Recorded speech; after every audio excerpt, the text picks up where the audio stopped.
Alright guys, today I'm going to be talking to you about the Gunmetal Magnum 50 degree version 2 2.0 truck. The reason you don't see the base plate here is because it's mounted up on my board and I really didn't want to take it off. But that's one of the least important parts, so let's just talk about this truck as a whole.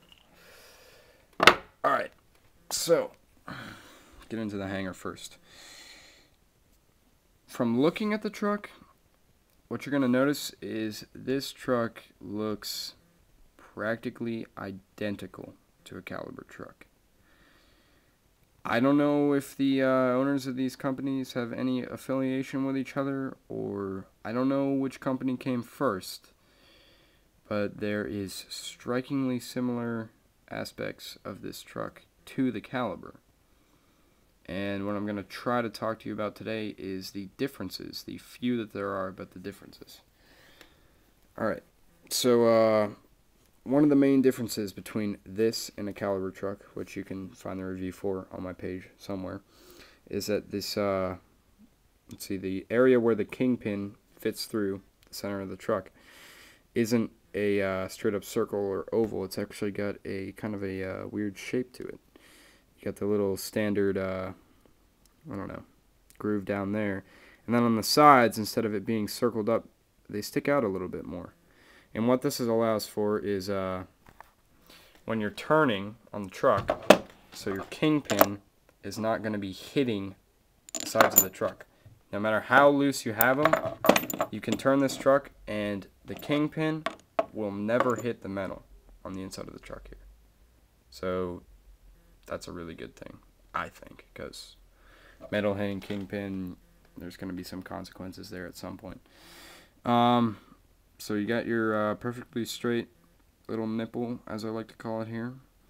Same thing as the Calibers. Same geometry on both sides. If you flip it, it really doesn't do anything. There might be a slight difference, but you're not going to notice it. So the difference between the 2.0 gunmetals and the regular ones is they improved the axle a lot. The axle on the old one had a tendency to bend. It wasn't very precise, but the 2.0 axle is very good. I would say just as good as that of the Caliber. And then let's go ahead and bring over the board to show you the base plate. Difference between the base plate on these and the Caliber. The base plate on these, this front part where the pivot cup is mounted into actually sticks out from the normal rectangular square shape of the base plate. Again, really doesn't do anything. You've got your 50 degree revolver chamber stamp on there, and same thing right here.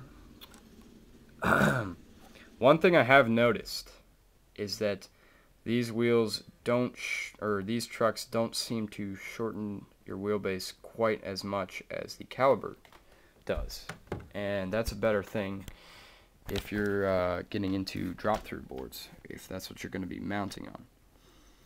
Now, my main reason for buying these trucks over the Calibers is that they are offered in a 9.5 inch size. You have your standard 10 inch, and then you've got the 9.5. What Caliber offers is a standard 10 inch and then a 9.0. 9.0 translates to roughly 155 to 160 millimeters. 9.5 translates to about 170 to 173 millimeters, something around there. And what a truck that size is really good for is a board, one, that's got a width of probably around 9.5, and a board that you're going to want to have the trucks a little bit looser on, but still maintain that stability that you're going to have with Gunmetal and Caliber. Probably the two most stable out of all cast trucks.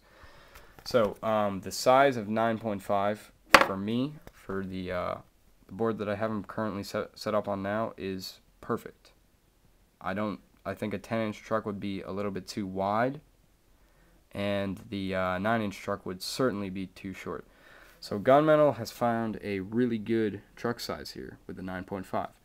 Another thing that Gunmetal does that Caliber currently doesn't offer, to my knowledge, is they sell their base plates separately in different angles. So if you wanted to get the 9.5 with the 46 degree base plate, the 42 degree base plate, or the 50, which they come with, so you wouldn't buy that. But if you were looking to buy a different base plate, you're not going to have to buy the whole truck. You can buy the set of base plates for roughly 15 bucks. So that's a good thing too. The kingpin it comes with is grade 8. You got your little, 6-shooter stamp, same as the base plate on there, and silver coating. And another difference between these and Caliber is the kingpin on these is a free kingpin, free mounting. It's not stuck into the base plate, so you can screw it on either way, depending on what you want. It doesn't matter. The bushing seat on these Gunmetal trucks is just as good as the Caliber. You can fit in your Venom bushings perfectly. It's got a teeny bit of room to let the bushings give a little bit. It's not suffocating them. And the trucks come with a 90A cone bushing if you're getting the 50 degree model. If you're getting the 42, it will come with 2 90A barrels, and the 50 is going to have a 90A cone and a 90A barrel. These are both Venom bushings, so you're getting good bushings coming with these trucks, better bushings than come with the Calibers. So what I would have to say when looking at both these trucks is that Caliber does offer better finishes, better colors on their trucks, and I would say the 10-inch version of the Caliber trucks I prefer over the 10-inch version of the Gunmetal trucks. Couldn't tell you why, that's personal preference, but the fact that Gunmetal actually manufactures a 9.5-inch truck is a huge plus in my mind for those who like to ride less wide boards and want to have a little bit more agility, which I like. So that is a great factor. If Gunmetal would start making these trucks in colors, I'm sure they would get a lot more customers, because Caliber has been very successful with that. So thank you guys for watching. Subscribe. I will have a review for the Omid TKO. I'll have a review for the Venom Tweakers. I'll have a review for the Morangas, all coming up within the next couple months. So again, thank you guys for watching.